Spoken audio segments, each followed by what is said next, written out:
नमस्कार। Last videos में हमने हाइब्रिडाइजेशंस के बारे में स्टडी किया था। हाइब्रिडाइजेशंस के दौरान जितने भी मॉलिक्यूल्स है एग्जाम्पल्स अपन ने लिए थे उनके हाइब्रिडाइजेशन स्टडी किए।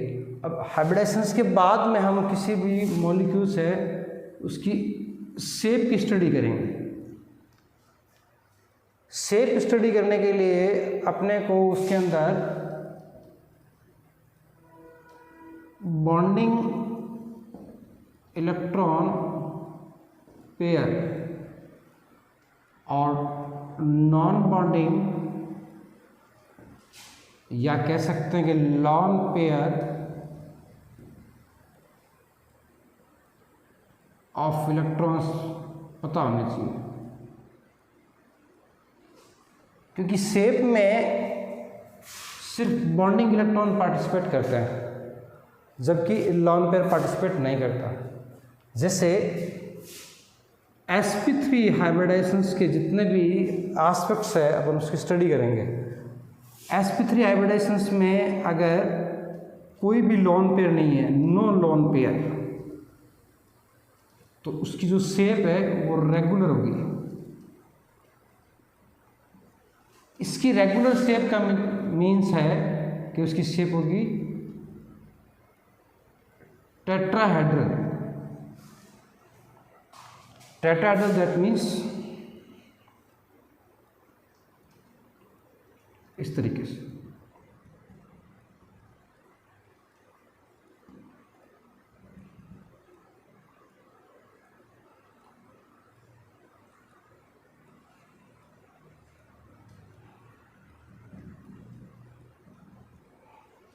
ठीक है, एवरी एंगल 109, 28, कुछ लोग इसको लमसम 109 डिग्री और 5 मिनट्स के आसपास देखते हैं। ठीक है, जैसे अपन एग्जाम्पल्स के लिए CH4 को स्टडी करते हैं, तो CH4 में कोई भी लॉन पेयर नहीं है, तो इसकी शेप रेगुलर हो गई, तो इसका मतलब क्या हो गया, टेट्राहेड्रल हो गया। ठीक है, तो आप इसकी शेप इस प्रकार बना सकते हैं।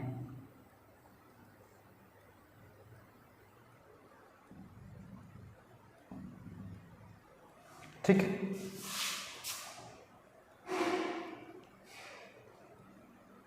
Angle 109, 28 degree. ठीक, कहने का मतलब यह है कि अगर इसी हाइब्रिडाइजेशंस में अगर लॉन पेयर के साथ आ जाए तो क्या स्ट्रक्चर बन सकती है, देखते हैं।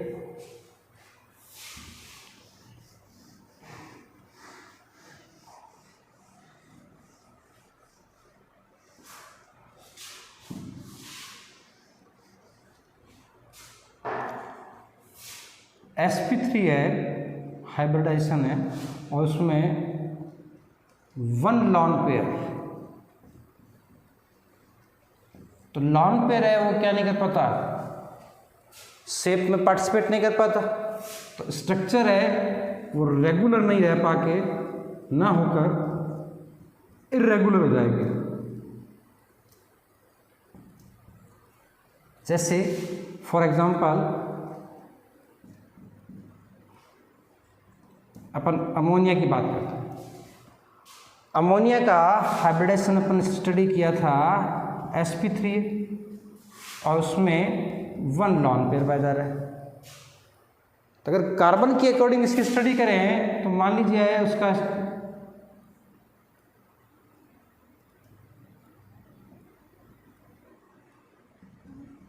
शेप इस प्रकार की है।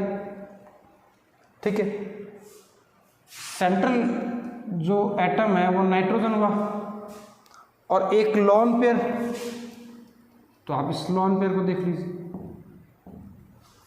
अब ये पार्ट नहीं करेगा शेप में, दैट मीन्स अब इसकी जो शेप है वो क्या रहेगी, इर्रेगुलर। तो ये जो इर्रेगुलर शेप रही इसे कहा गया पिरामिडल शेप। ठीक है, और एंगल है वो 1098 से डिक्रीज होके 107, वो अपन VSPR theory, valence electron pair repulsion theory में स्टडी करेंगे। फिलहाल अपन इसको यहाँ कॉन्सेंट्रेट करें, ठीक है। ओके, अब अपन अगला सिस्टम लेंगे जिसमें sp3 के साथ में 2 लोन पेयर हो। ओके,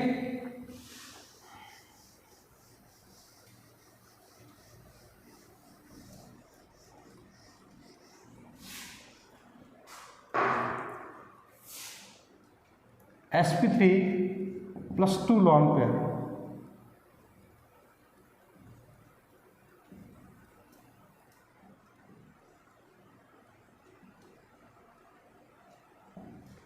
ठीक है। जैसे स्ट्रक्चर आई थी अपने पास टेट्राहेड्रल की, इसमें तो ये इरेगुलर हो जाएगा वापस।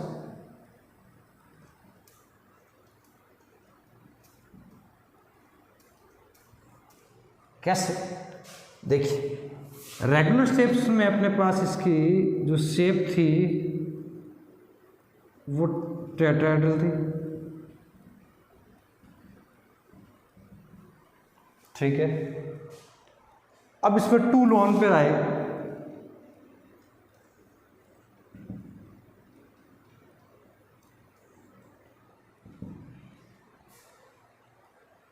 अब इसकी शेप रह गई V,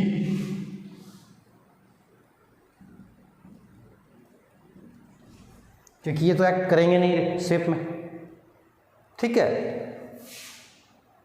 कहने का मतलब ये है, एग्जाम्पल्स अगर अपन स्टडी करें जैसे H2O, ठीक है। इस H2O में ये लॉन पेयर H और H, ठीक है। हाइब्रिडाइजेशन वापस sp3 है अगेन, बट अब जो एंगल है वो 109 ना होके 104 के आसपास आ जाएगा। कितना डिक्रीज हुआ, कैसे डिक्रीज हुआ, वापस अपन VSPR electron pair repulsion theory में आएंगे, वैलेंस इलेक्ट्रॉन रिपल्सन थ्योरी में, तो उसमें स्टडी करेंगे, ठीक है। चलिए,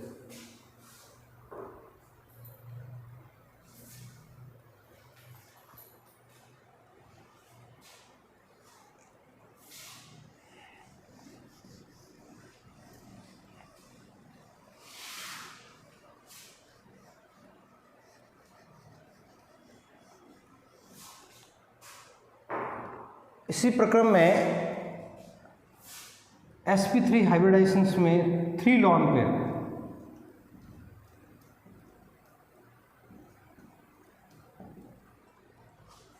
ठीक है। स्ट्रक्चर फर्दर रेगुलर्स के अनुसार निकाल लेंगे।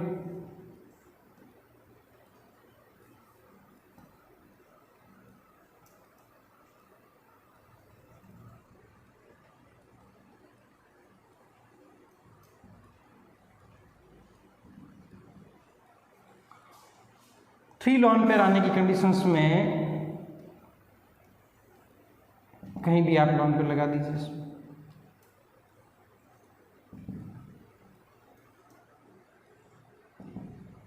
ये जो शेप रह गई, बिकॉज ये तो वर्क कर नहीं रहे, तो शेप रह गई क्या,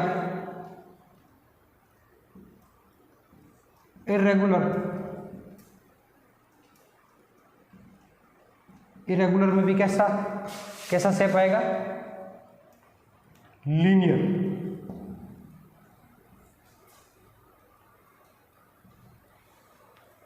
लीनियर। तो sp3 हाइब्रिडाइजेशन में जितनी भी लॉन पेयर के अकॉर्डिंग संभावनाएं बन रही थी वो सारी स्टडी हो चुकी है। इस प्रकार आप डिफरेंट जो मॉलिक्यूल्स है उसमें हाइब्रिडाइजेशन निकाल लीजिए और देख सकते हैं अगर उसमें लॉन पेयर कितने आ रहे हैं तो उसके आधार पर क्या आप स्ट्रक्चर को आइडेंटिफाई कर सकते हैं। ठीक, नेक्स्ट देखते हैं अपन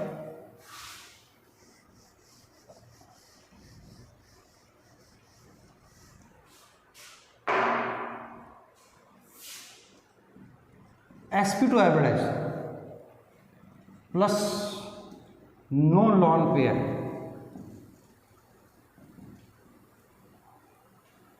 ये sp3 हाइब्रिडाइजेशंस में जब कोई लॉन पेयर नहीं होगा तो शेप कहलाएगी रेगुलर। ये जो रेगुलर शेप है इसमें इसकी शेप आएगी ट्राइगोनल प्लेनर। ठीक है, ट्राइगोनल प्लेनर, या अपन इसको कह सकते हैं ट्राइएंगुलर प्लेनर।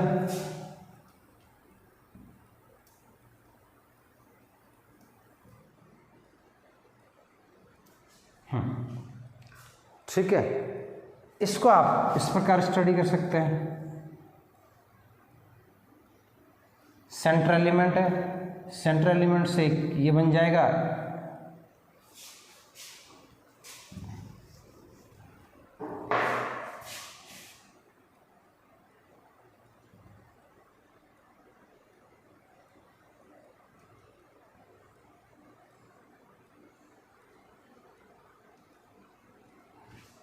एंगल आएगा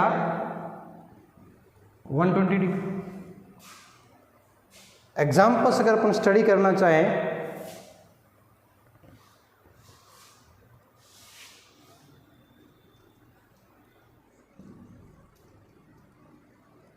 BX3, BF3,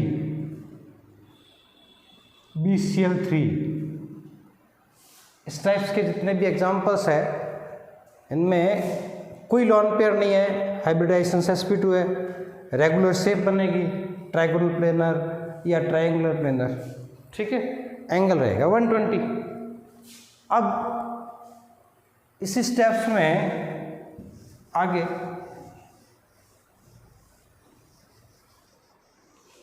हाइब्रिडाइजेशन सेम ही रहे but one lone pair.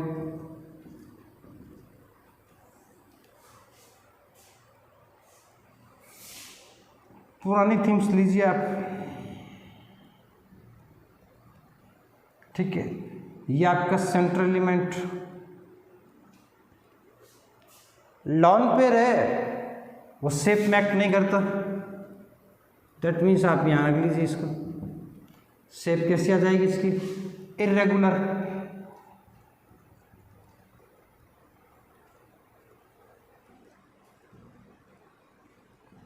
Irregular में भी क्या आ जाएगी? V shape.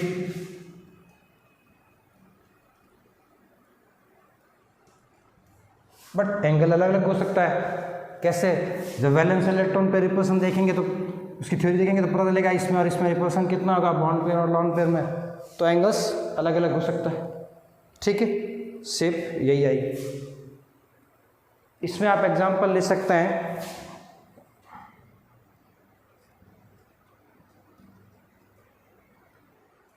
एसेंशियल। ठीक है, इसमें एक लॉन पेयर बाइजर है तो शेप यही रहेगी। तो मोस्ट प्रोबेबल जो स्ट्रक्चर बनेगी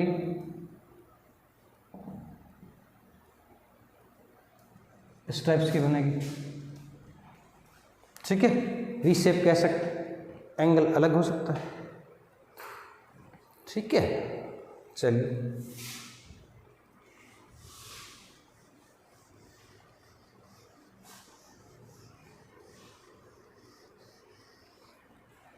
इसी हाइब्रिडाइजेशन में अगर टू लॉन पेयर एग्जिस्ट करेंगे तो देखिए क्या रहता है। रेगुलर शेप आपकी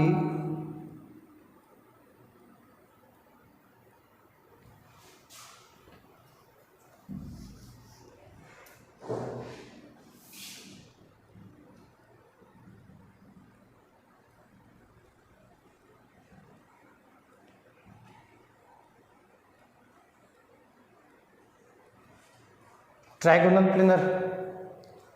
अब टू लॉन पेयर आ गए तो इसका मतलब यहाँ बॉन्ड की जगह लॉन पेयर एग्जिस्ट करेगा। ये जो लॉन पेयर है फर्दर स्ट्रक्चर में पार्टिसिपेट नहीं करेंगे। रहा अपने पास straight bond, that means irregular shape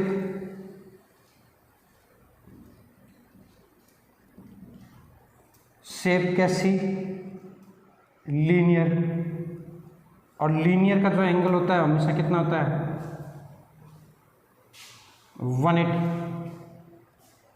clear? ठीक। अब अपन एसपी हाइब्रिडाइजेशन की स्टडी करेंगे।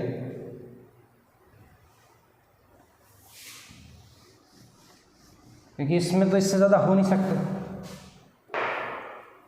नेक्स्ट अपना स्टडी है एसपी हाइब्रिडाइजेशन हो, और मान लीजिए लॉन पेयर हो या ना हो, अगर है तो भी ठीक है, नहीं है तो भी ठीक है, शेप इसकी हमेशा क्या रहती है, linear. Linear that means 180 degree angle. ठीक है, आप कुछ भी एग्जांपल्स ले लीजिए। ठीक है, जैसे HC ट्रिपल बॉन्ड C और H हाइब्रिडाइजेशन sp आया था, तो उन परिस्थितियों में रेगुलर शेप है तो भी क्या है, 180 है, और उसमें कोई लॉन पेयर पाया जाएगा फिर भी शेप कितनी आएगी, भी यही आएगी। क्योंकि सबसे क्या है कि सिंपल एंड में यही रहता है लीनियर, तो शेप क्या रहेगा, लीनियर है। ठीक है, इसमें इतने एस्पेक्ट नहीं बनेंगे। नेक्स्ट वीडियो में अपन SP3D या SP3D2 की स्टडी करेंगे। धन्यवाद।